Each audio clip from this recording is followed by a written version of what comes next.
toujours un gaz dans un piston. Seulement cette fois-ci, il est soumis à la pression atmosphérique extérieure. Donc on a une évolution qui va être monobar, d'accord. Et il y a au départ 3 litres à la température de 300 Kelvin pour une pression donc atmosphérique. Donc en fait, on connaît parfaitement la quantité de matière avec PV égale nRT. En l'occurrence, ici on appelle X. La quantité de matière, bon, des fois j'ai remis N, hein, je me suis trompé. C'est pas très grave. Donc finalement, on connaît tout. Hein, on peut connaître X fois R, autrement dit la quantité de matière, parce qu'on a le rapport donc P1 V1 sur T1.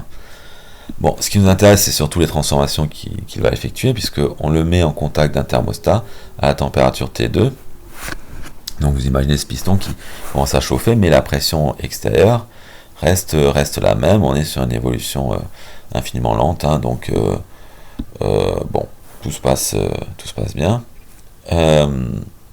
Et donc, comme on est entre deux états d'équilibre, on sait que la pression d'équilibre au départ avec le gaz c'est P1, entre l'extérieur et le gaz c'est P1, et donc à la fin c'est toujours P1.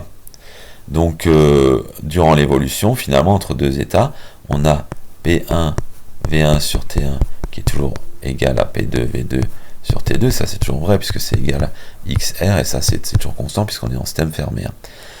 Seulement là, ce qu'on a, c'est que P1 égale P2. D'accord. Donc finalement, le rapport des volumes est égal au rapport des températures. Donc on sait que la température double, donc finalement le volume va doubler. Donc ça c'est vite calculé, hein, sans faire de grandes transformations, etc. Donc on peut laisser le rapport des températures est forcément en Kelvin, et les volumes, si V1 était en litres, V2 l'est aussi. Donc on passe de 3 litres à 6 litres, ça c'est pas un problème. Évaluer la variation d'énergie interne et les quantités de travail et de chaleur reçues par le gaz. Alors, on rappelle qu'on est sur une évolution monobar, hein. Donc de toute façon, pour la variation d'énergie interne, ça, il n'y a pas de souci, pour n'importe quelle transformation, c'est toujours delta U est toujours égal à CV delta T, avec CV égale NR sur gamma moins 1, et donc si on connaît la température initiale et finale, il n'y a pas de souci, on peut calculer delta U. Donc c'est ce qui est fait ici, hein. Voilà, on peut faire la même astuce, hein, NRT égale PV, plutôt mettre des calculs en PV plutôt qu'en NR et T. Pour le travail, sur une évolution monobar, la pression extérieure est constante, donc en fait, quand on intègre P extérieur dV, on a directement moins P0, enfin P0 c'est P1 en fait ici, hein, pression atmosphérique, V2, donc V final, moins V initial, et on a moins 300 joules. Une fois qu'on a delta U et qu'on a delta W, normalement on a Q, hein, puisque c'est juste obtenu en faisant la différence. On peut également se rappeler que pour une transformation monobar, Q est égal à delta H, et donc CP delta T. On peut faire le calcul comme ça, mais on peut bien sûr vérifier que on a bien le premier principe qui est toujours là quand même. Voilà, donc ça c'était pour le premier principe. Pour le second principe, calculer les variations d'entropie du gaz, du thermostat et de l'ensemble. Gaz plus thermostat, puis l'entropie créée.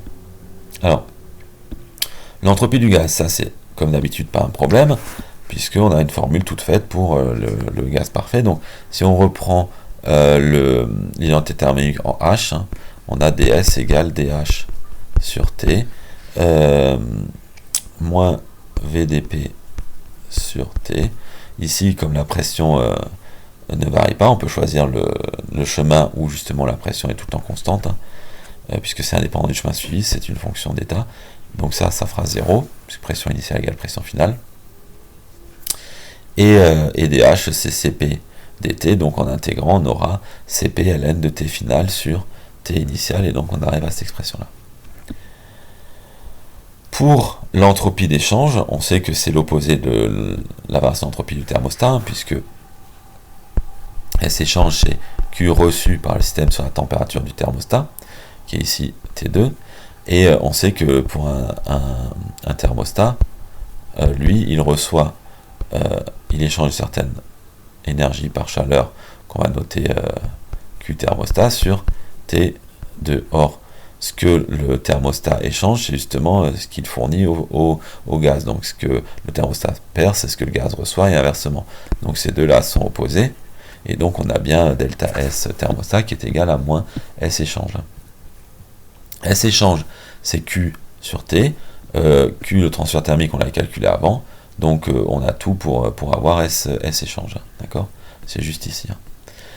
Une fois qu'on a ça, on a delta S de l'univers qui est la somme des deux variations d'entropie, donc du gaz et du thermostat, qui est égal donc à delta S gaz moins S échange, puisque delta S de thermostat c'est moins S échange, et donc c'est égal à S de création. Donc on retrouve que la variation d'entropie de l'univers c'est l'entropie de création. Elle est strictement positive, l'évolution est irréversible, ça tombe bien. Pour l'exercice, pour la question 4, pour atteindre T2, on passe pas directement à 600 Kelvin, on passe par une température intermédiaire à 400 Kelvin. Donc, on redemande de faire les mêmes calculs. Alors là, cette fois-ci, il va falloir faire 2 fois le calcul, puisqu'on va passer de 300 à 400 et de 400 à 600. Alors pour delta S du gaz, ça ne va rien changer, parce que c'est une fonction d'état, donc qu'elle passe de 300 à 600 d'un seul coup ou par 1000 étapes, nous ce qui nous intéresse c'est l'état initial et l'état final. Donc ça ne change pas, c'est exactement la même valeur. En revanche, pour les entropies d'échange, cette fois-ci il y en a deux. Il y en a un qui est au contact de la source de température T3, donc 400 Kelvin, et qui passe de T1 à T3. D'accord? Donc là on a le transfert thermique qui vaut delta H toujours parce qu'on a un monobar, et donc qui vaut delta H sur T3, et delta H c'est CP T3 moins T1. D'accord? Donc en simplifiant, on arrive à cette expression-là. Pour la source 2, on est à la température T2 et on passe de T3 à T2. D'accord? Puisqu'on passe de 400 à 600. Donc on a un intermédiaire, on a un autre calcul d'entropie échangée, et donc quand on fait le calcul, on se rend compte que cette fois-ci, l'entropie de création est un peu plus faible qu'avant. Donc en fait, c'est moins irréversible qu'avant, puisque au lieu de faire un choc de 300 à 600, on passe par une température intermédiaire, et donc c'est un peu moins brutal, et donc on est un peu moins irréversible.